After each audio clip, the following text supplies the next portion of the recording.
Ce jour dédié pour la version de l'âme de Marie Bat Maïssa. Un type qui a une usine, qui allait voir le Rav Steinman et dire qu'il ne comprend pas. Il donne le masseur comme il faut.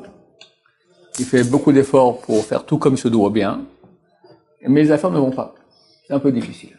Alors Steinman lui a dit, sache que, il est écrit dans le livre de Sefer Hasidim, c'est un livre médiéval, très très grand. Rabbi Hassid a écrit cela, que des fois, 1 centime que tu as chez toi qui n'a pas été gagné honnêtement, alors c'est clair que lui n'aura pas la bracha. Que tu vois, le Rabbi Yehuda Hassid, dans son livre, c'est pas non seulement que lui n'a pas la bracha, ce centime-là, mais il donne la gangrène à tout le reste de l'argent que tu as. Tout l'argent que tu as devient non béni.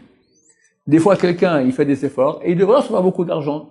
Il devrait avoir la bracha du ciel, la bracha ne passe pas. Pourquoi? À cause d'un petit centime que tu as chez toi, à cause de là, ça ne passe pas. Et croyez-moi, c'est extrêmement difficile d'être propre, que tout soit honnête comme il faut, tout comme il faut bien. Ça demande beaucoup de travail. Mais celui qui est complètement honnête, qui fait attention que son argent soit vraiment propre, alors il aura beaucoup de bracha. Alors je te donne une preuve à cela. Des fois, quelqu'un, il a une affaire qui marche très bien. Quelqu'un vient et achète son affaire. Ça devrait marcher tout aussi bien. Et boum, badamou, ça marche plus du tout. Comment ça se fait? C'est la même affaire, le même public, il n'a pas changé d'endroit. C'est la bracha de la personne. Si lui, maintenant, il est propre, il est droit, il ne vole pas, il est honnête, il y a la bracha.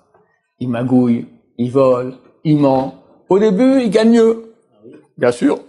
Au début, après, patatras, boum, tar, ratatiné. Et c'est pas dans Olamazé ou Olamaba. Mais très souvent Olamazé aussi. Je vais dire quelque chose en plus. Ratatiner, c'est pas forcément que ses affaires ne vont pas. D'habitude, c'est comme ça. Mais son shop-bait ne va pas.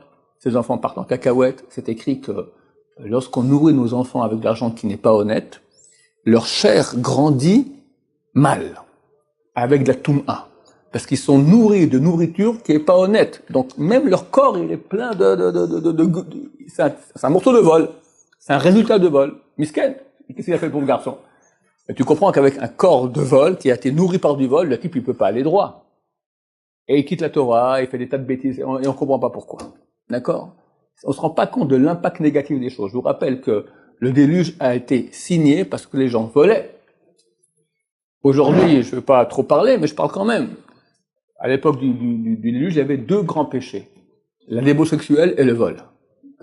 Aujourd'hui, Baruch Hashem, il y a quelques juifs religieux, quelques-uns, qui sont honnêtes, droits, extraordinaires. Eux sauvent l'humanité. Mais sans ça, ça aurait été déjà un autre déluge, Dieu de nous préserve. Baruch Adonai, Olam, Amen, Amen.